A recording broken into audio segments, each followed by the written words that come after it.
नमस्कार, ये आकाशवाणी है। अभी आप पूजा तमांग से समाचार सुनेंगे।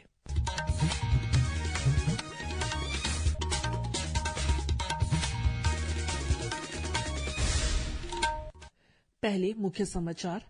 केंद्रीय युवा मामले और खेल मंत्री डॉक्टर मनसुख मांडविया 25 नवंबर को संविधान दिवस मनाने के लिए नई दिल्ली में पदयात्रा का नेतृत्व करेंगे। आंध्र प्रदेश के श्रीकाकुलम रोड और कोल्लम के बीच पूर्व तट रेलवे अयप्पा भक्तों की सुविधा के लिए विशेष रेलगाड़ियों का संचालन करेगा।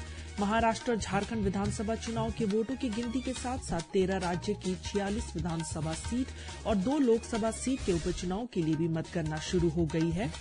55वें अंतर्राष्ट्रीय फिल्म महोत्सव में creative minds of tomorrow CMOT प्रतियोगिता का समापन भारी उत्सव के साथ हुआ। कुश्ती में भारत की रितिका हुड्डा ने कल आर्मेनिया में विश्व सैन्य चैंपियनशिप में महिलाओं के 76 किलोग्राम वर्ग में स्वर्ण पदक जीता। और अब समाचार विस्तार से। केंद्रीय युवा मामले और खेल मंत्री डॉक्टर मनसुख मांडविया 25 नवंबर को संविधान दिवस मनाने के लिए नई दिल्ली में पदयात्रा का नेतृत्व करेंगे। इस पदयात्रा का विषय है मेरा संविधान मेरा स्वाभिमान। पदयात्रा का उद्देश्य संवैधानिक मूल्यों को बढ़ावा देना और संविधान की प्रस्तावना और लोकतंत्र के सिद्धांतों के बारे में युवाओं को जागरूक करना है। इस पदयात्रा में केंद्रीय मंत्रियों, सांसदों और अन्य गणमान्य व्यक्तियों के भी शामिल होने की उम्मीद है। पदयात्रा में माय भारत वॉलंटियर्स, नेहरू युवा केंद्र संगठन, राष्ट्रीय सेवा योजना, राष्ट्रीय कैडेट कोर और भारत स्काउट्स एंड गाइड्स सहित विभिन्न संगठनों के 10,000 से अधिक युवा प्रतिभागी शामिल होंगे। प्रधानमंत्री नरेंद्र मोदी कल सुबह 11 बजे आकाशवाणी पर मन की बात कार्यक्रम में देश विदेश के लोगों के साथ अपने विचार साझा करेंगे। यह मासिक रेडियो कार्यक्रम की 116वीं कड़ी होगी। यह कार्यक्रम आकाशवाणी और दूरदर्शन के सभी नेटवर्क, आकाशवाणी समाचार वेबसाइट और news on AIR mobile app पर प्रसारित किया जाएगा। इसे आकाशवाणी समाचार, डीडी न्यूज, प्रधानमंत्री कार्यालय तथा सूचना और प्रसारण मंत्रालय के यूट्यूब चैनलों पर भी सीधा प्रसारित किया जाएगा। हिन्दी में प्रसारण के तुरंत बाद क्षेत्रीय भाषाओं में भी इस कार्यक्रम को प्रसारित किया जाएगा।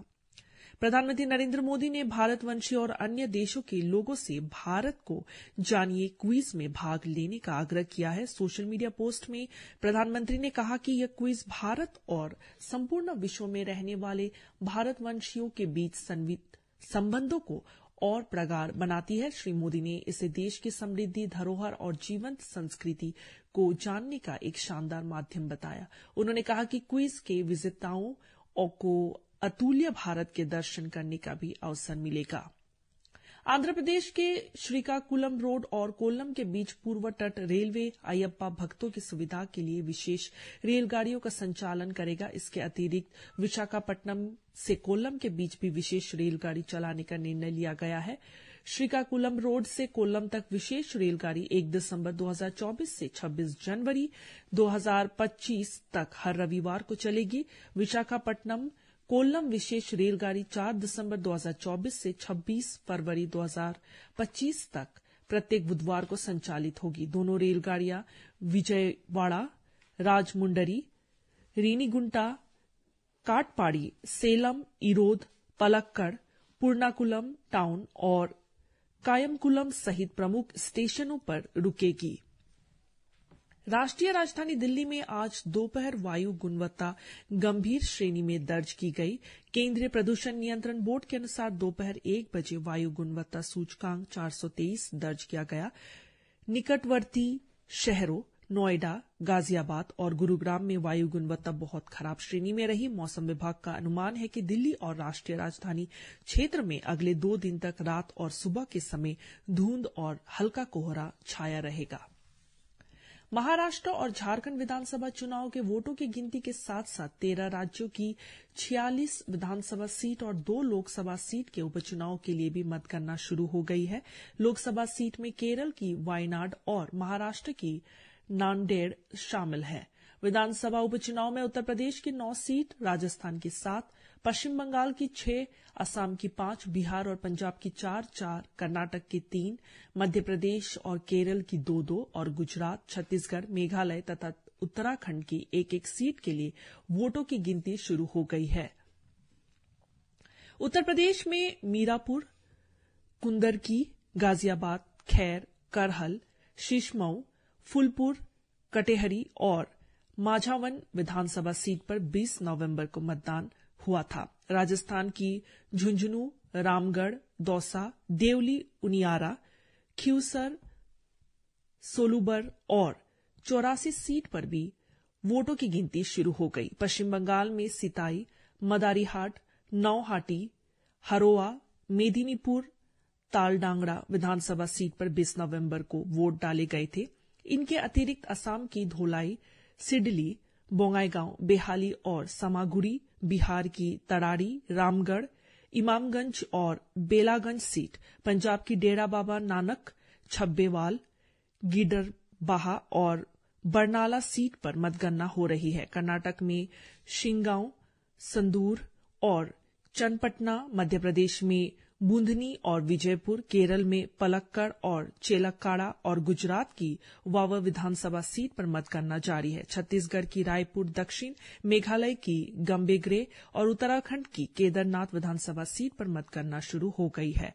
सिक्किम में सत्तारूढ़ सिक्किम क्रांतिकारी मोर्चा ने 2 विधानसभा सीट सोरेंग चाखुंग और नामची सिंगथांग पर निर्विरोध जीत हासिल कर ली है। केंद्रीय ग्रामीण विकास मंत्री शिवराज सिंह चौहान इस महीने की 25 तारीख को आकाशवाणी के रंग भवन में नई चेतना पहल बदलाव की 3री संस्करण का शुभारंभ करेंगे। इस कार्यक्रम में महिला एवं बाल विकास मंत्री अन्नपूर्णा देवी भी शामिल होंगी। नई चेतना एक राष्ट्रीय अभियान है जिसका उद्देश्य जमीनी स्तर पर पहल के माध्यम से लिंग आधारित हिंसा के खिलाफ जागरूकता बढ़ाना और सूचित कार्रवाई करना है। यह अभियान 23 दिसंबर तक सभी राज्यों और केंद्र शासित प्रदेशों में चलेगा। इस वर्ष के अभियान का नारा है एक साथ एक आवाज हिंसा के खिलाफ। इसका आयोजन ग्रामीण विकास मंत्रालय के तत्वाधान में दीनदयाल अंत्योदय योजना राष्ट्रीय ग्रामीण आजीविका मिशन द्वारा किया जाता है।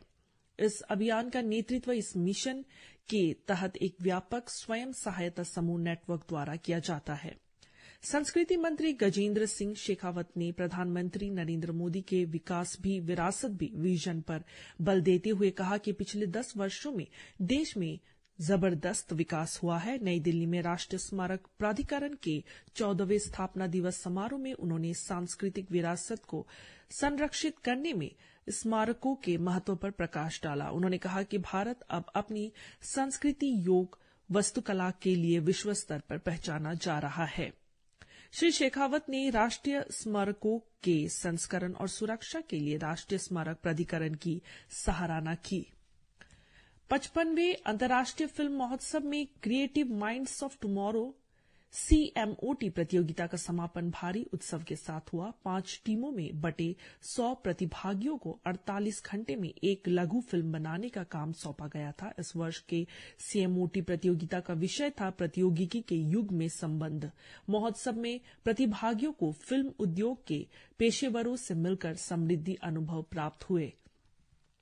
भारत और यूरोपीय मुक्त व्यापार संघ EFTA से जुड़े देशों के बीच इस वर्ष मार्च में हस्ताक्षर किए गए व्यापार और आर्थिक भागीदारी समझौते TEPA से $100 अरब का निवेश किया जाएगा। इस समझौते से 99.6% भारतीय निर्यात को बढ़ावा मिलने और यूरोपीय मुक्त व्यापार संघ से जुड़े देशों के बाजारों तक पहुंच मिलने की संभावना है। वाणिज्य विभाग के सचिव सुनील बर्तवाल के नेतृत्व में नॉर्वे गए भारत के एक शिष्टमंडल की यात्रा के दौरान ये जानकारी दी गई।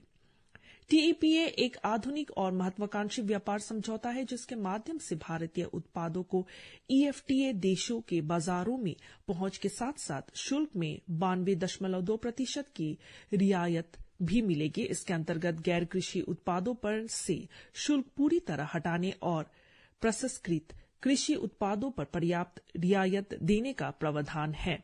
भारत ने 4 विकसित देशों स्विट्जरलैंड, आइसलैंड, नॉर्वे और लिस्टेनस्टीन के साथ व्यापार और आर्थिक भागीदारी समझौते TEPA पर हस्ताक्षर किए हैं। इन देशों को यूरोपियों में महत्वपूर्ण आर्थिक शक्ति माना जाता है। द्वीपक्षीय व्यापार और निवेश को बढ़ावा देने के उद्देश्य से किए गए इस समझौते में विभिन्न प्रकार की वस्तुएं, सेवाएं और क्षेत्र शामिल है।